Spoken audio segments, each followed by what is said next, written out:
नमस्कार, मैं वसंत रावल ज्योतिष विद्या ज्ञान चैनल के अंदर आज मैं आपको बताने आया हूं नवमांश कुंडली से विवाह भंग योग कैसे देखा जाता है। हम लोगों को जब किसी व्यक्ति के विवाह के बारे में जानकारी हासिल करनी होती है तो सबसे पहले जन्म कुंडली के अंदर सातवां भाव और सप्तमाधिपति ये दोनों की स्थिति का अध्ययन किया जाता है।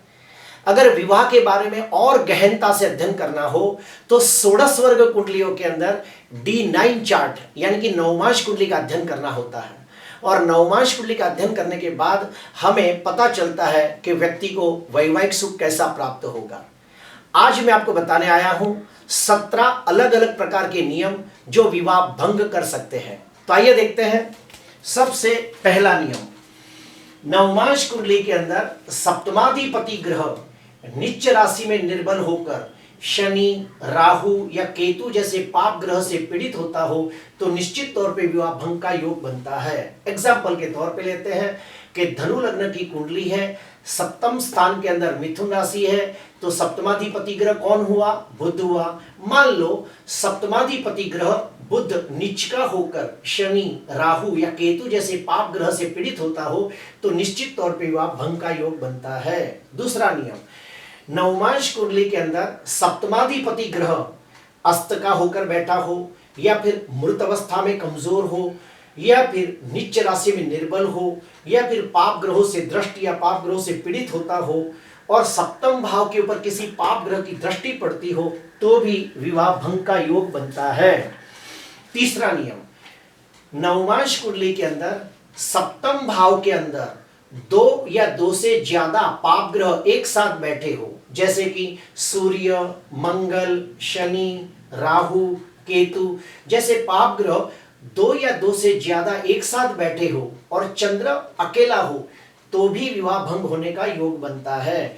वैसे ही नवमांश कुंडली के अंदर 12वें भाव के अंदर भी दो या दो से ज्यादा पाप ग्रह एक साथ बैठे हो और चंद्र अकेला बैठा हो तो भी विवाह भंग होने का योग बनता है।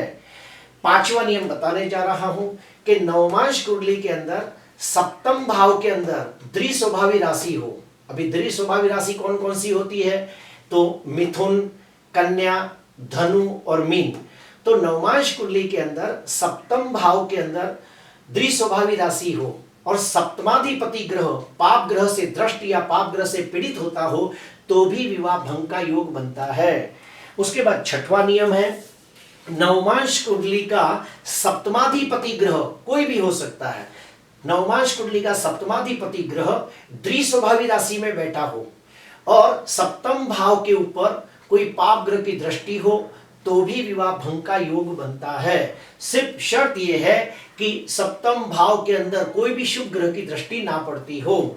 सातवां नियम, नवमांश कुंडली में सप्तमेश ग्रह पाप ग्रह से दृष्टि या पाप ग्रह से पीड़ित होकर छठवें भाव में बैठा हो तो भी विवाह भंग का योग बनता है। क्यों? क्योंकि छठवां भाव ये शत्रु भाव है और छठवां भाव ये सातवें भाव का 12वां भाव है। तो नवमांश कुंडली के अंदर सप्तमाधिपति ग्रह पाप ग्रह से दृष्टि या पाप ग्रह से पीड़ित होकर छठवें भाव में बैठा हो तो भी विवाह भंग का योग बनता है।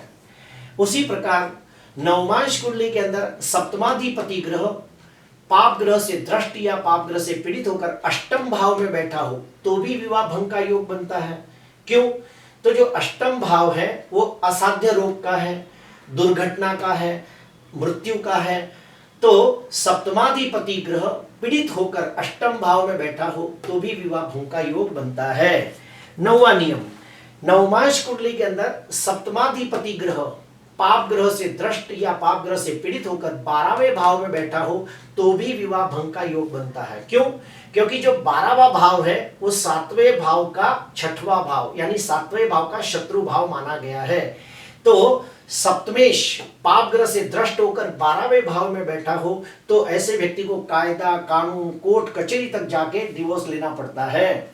10वां नियम, नवमांश कुंडली के अंदर सप्तमाधिपति ग्रह कुंडली के अंदर कहीं भी कोई अशुभ योग बनाता हो या फिर सप्तम भाव के अंदर ही कोई अशुभ योग बनता हो जैसे कि सूर्य ग्रहण, चंद्र ग्रहण, अंगारक योग, जड़त्व योग, चांडाल योग, श्रापित योग, विष योग, संघर्ष योग जैसे अशुभ योग सप्तम भाव में बनते हो या फिर सप्तमाधिपति ग्रह ऐसा कोई योग कुंडली में कहीं भी बनाता हो तो भी विवाह भंग का योग बनता है।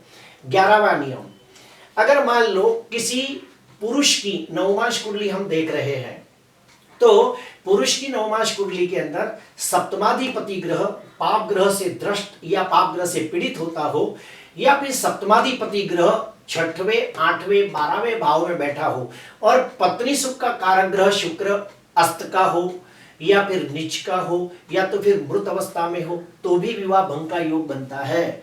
वैसे ही 12वां नियम है अगर किसी स्त्री की नवमांश कुंडली हम देख रहे हैं और सप्तमाधिपति ग्रह पाप ग्रह से द्रष्ट या पाप ग्रह से पीड़ित हो या फिर सप्तमाधिपति ग्रह 6वें, 8वें, 12वें भाव में बैठा हो और पति सुख का कारक ग्रह गुरु अस्त का हो, मृत अवस्था में हो, नीच का हो या फिर गुरु राहु के साथ चंडाल योग बनाता हो तो भी विवाह भंग का योग बनता है।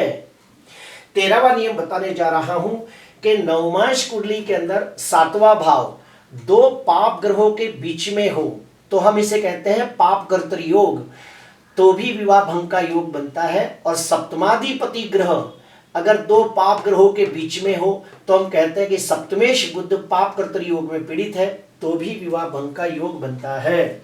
14वां नियम, नवमांश कुंडली का सप्तमेश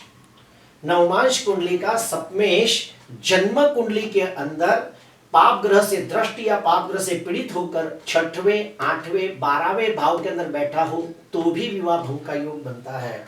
वैसे ही 15वां नियम है कि नवमांश कुंडली का लग्नाधिपति ग्रह पाप ग्रह से दृष्ट या पाप ग्रह से पीड़ित होकर जन्म कुंडली के अंदर 6वें, 8वें और 12वें भाव में पीड़ित होता हो तो भी विवाह भंग का योग बनता है। 16वां नियम, नवमांश कुंडली के अंदर सप्तम भाव से राहुमुखी काल सर्प योग शुरू होता हो यानी कि सप्तम भाव में राहु हो और लग्न में केतु हो और ये सारे भाव के अंदर सभी ग्रह आ जाए तो नवमांश कुंडली के अंदर सप्तम भाव से राहुमुखी काल सर्प योग बनता हो तो भी विवाह भंग का योग बनता है। वैसा ही 17वां नियम है कि नवमांश कुंडली का लग्नेश और सप्तमेश जन्म कुंडली के अंदर पाप ग्रह से दृष्ट या पाप ग्रह से पीड़ित होकर कोई अशुभ योग बनाते हो या फिर दोनों नीच के हो तो भी विवाह भंग का योग बनता है। अगर मान लो हमें पता चलता है कुंडली देख के कि किसी व्यक्ति की कुंडली के अंदर प्रथम विवाह का योग भंग होने का योग हमें दिखाई देता है तो हम उसे सलाह देते हैं कि अर्क विवाह की पूजा करके अपने प्रथम विवाह के दोष को टाल देना चाहिए और उसके बाद कुंडली मिलाप करके दूसरा विवाह करना चाहिए। अगर मान लो किसी पुरुष की कुंडली में 2 बार शादी टूटने का योग हो तो हम उसे सलाह देते हैं कि 2 अलग अलग बार अर्क विवाह करे और अपने 2 शादी के योग को टाल दे और तीसरे विवाह में प्रवेश करे, वो भी कुंडली मिलाप करके शादी करे। ठीक उसी प्रकार अगर किसी लड़की की कुंडली के अंदर हमें पता चलता है कि इसकी एक शादी टूटने का योग है तो हम उन्हें सलाह देते हैं कि भगवान विष्णु के साथ इसकी शादी की जाए यानी कि कुंभ विवाह करके इसका प्रथम विवाह का दोष टाल दिया जाए और उसके बाद कुंडली मिलाप करके दूसरा विवाह किया जाए। अगर मान लो किसी लड़की की कुंडली में 2 बार शादी टूटने का योग हो तो क्या करें, तो 2 बार कुंभ विवाह की विधि करके उसके 2 दोषों को टाल देना चाहिए और फिर कुंडली मिलाप करके तीसरा विवाह करना चाहिए। प्रिय दर्शकों, विवाह के बारे में जानकारी हासिल करने के लिए जन्म कुंडली और नवमांश कुंडली ये दोनों कुंडलियों का गहनता से अध्ययन करना अति आवश्यक है। आज के लिए बस इतना ही। आपको अच्छा लगा हो तो जरूर लाइक करना, सब्सक्राइब करना। नमस्कार।